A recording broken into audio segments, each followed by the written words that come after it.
Frederick S. Parsons, an income tax consultant, had been disputing and wrangling for an hour with a government tax inspector. An item of $9,000 was at stake. Mr. Parsons claimed that this $9,000 was in reality a bad debt, that it would never be collected, that it ought not to be taxed. "Bad debt, my eye," retorted the inspector. "It must be taxed." This inspector was cold, arrogant, and stubborn, Mr. Parsons said as he told the story to the class. Reason was wasted, and so were facts. The longer we argued, the more stubborn he became, so I decided to avoid argument, change the subject, and give him appreciation. I said, "I suppose this is a very petty matter in comparison with the really important and difficult decisions you're required to make. I've made a study of taxation myself, but I've had to get my knowledge from books. You're getting yours from the firing line of experience. I sometimes wish I had a job like yours. It would teach me a lot." I meant every word I said. Well, the inspector straightened up in his chair, leaned back, and talked for a long time about his work, telling me of the clever frauds he had uncovered. His tone gradually became friendly, and presently he was telling me about his children. As he left, he advised me that he would consider my problem further and give me his decision in a few days.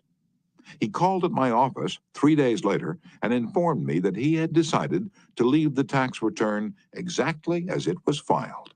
Now, this tax inspector was demonstrating one of the most common of human frailties. He wanted a feeling of importance. And as long as Mr. Parsons argued with him, he got his feeling of importance by loudly asserting his authority. But as soon as his importance was admitted, and the argument stopped, and he was permitted to expand his ego, he became a sympathetic and kindly human being. Buddha said, "Hatred is never ended by hatred, but by love. And a misunderstanding is never ended by an argument, but by tact, diplomacy, conciliation, and a sympathetic desire to see the other person's viewpoint."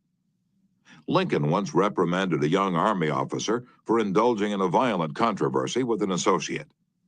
"No man who is resolved to make the most of himself," said Lincoln, "can spare time for personal contention. Still less can he afford to take the consequences, including the vitiation of his temper and the loss of self-control.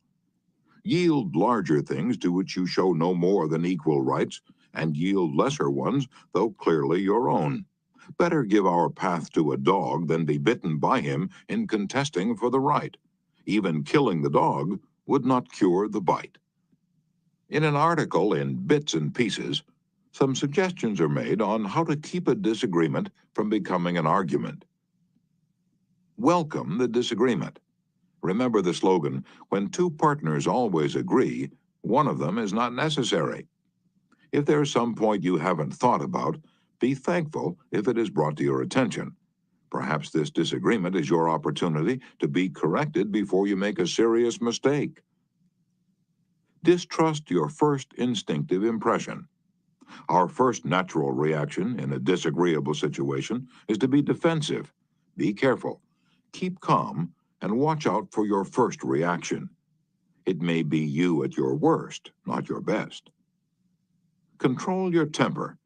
Remember, you can measure the size of a person by what makes him or her angry. Listen first. Give your opponents a chance to talk. Let them finish. Do not resist, defend, or debate. This only raises barriers. Try to build bridges of understanding. Don't build higher barriers of misunderstanding. Look for areas of agreement. When you have heard your opponents out, dwell first on the points and areas on which you agree. Be honest. Look for areas where you can admit error and say so. Apologize for your mistakes. It will help disarm your opponents and reduce defensiveness. Promise to think over your opponent's ideas and study them carefully, and mean it. Your opponents may be right. It is a lot easier at this stage to agree to think about their points than to move rapidly ahead and find yourself in a position where your opponents can say, "We tried to tell you, but you wouldn't listen." Thank your opponents sincerely for their interest. Anyone who takes the time to disagree with you is interested in the same things you are. Think of them as people who really want to help you and you may turn your opponents into friends. Postpone action to give both sides time to think through the problem.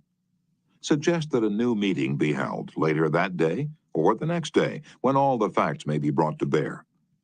In preparation for this meeting, ask yourself some hard questions. Could my opponents be right? Partly right? Is there truth or merit in their position or argument?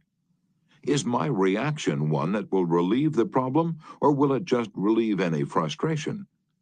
Will my reaction drive my opponents further away or draw them closer to me? Will my reaction elevate the estimation good people have of me? Will I win or lose? What price will I have to pay if I win? If I am quiet about it, will the disagreement blow over? Is this difficult situation an opportunity for me? Opera tenor Jan Pierce, after he was married nearly 50 years, once said, "My wife and I made a pact a long time ago, and we've kept it no matter how angry we've grown with each other. When one yells, the other should listen, because when two people yell, there is no communication, just noise and bad vibrations." Principle 1. The only way to get the best of an argument is to avoid it. Chapter 2. A sure way of making enemies and how to avoid it. When Theodore Roosevelt was in the White House, he confessed that if he could be right 75% of the time, he would reach the highest measure of his expectation. If that was the highest rating that one of the most distinguished men of the 20th century could hope to obtain, what about you and me? If you can be sure of being right only 55% of the time, you can go down to Wall Street and make $1 million a day. If you can't be sure of being right even 55% of the time, why should you tell other people they are wrong?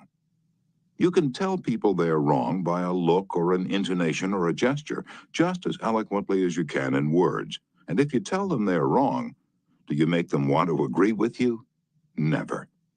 For you've struck a direct blow at their intelligence, judgment, pride, and self-respect.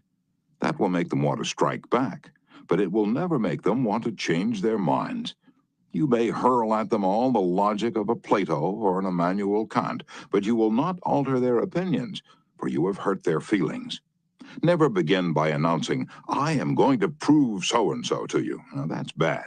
That's tantamount to saying, "I'm smarter than you are. I'm going to tell you a thing or two and make you change your mind." That is a challenge. It arouses opposition and makes the listener want to battle with you before you even start. It is difficult, under even the most benign conditions, to change people's minds, so why make it harder? Why handicap yourself? If you're going to prove anything, don't let anybody know it.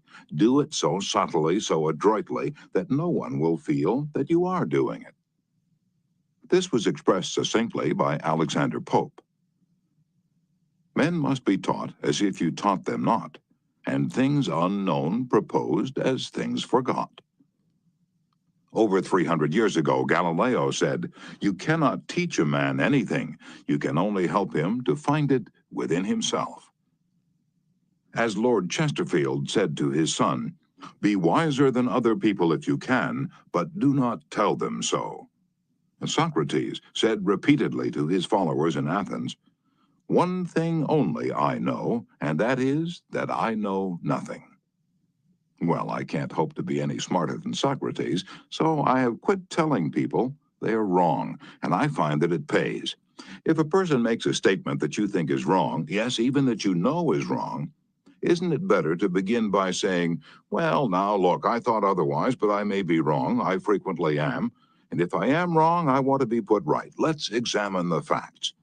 There's magic, positive magic in such phrases as, "I may be wrong, I frequently am, let's examine the facts."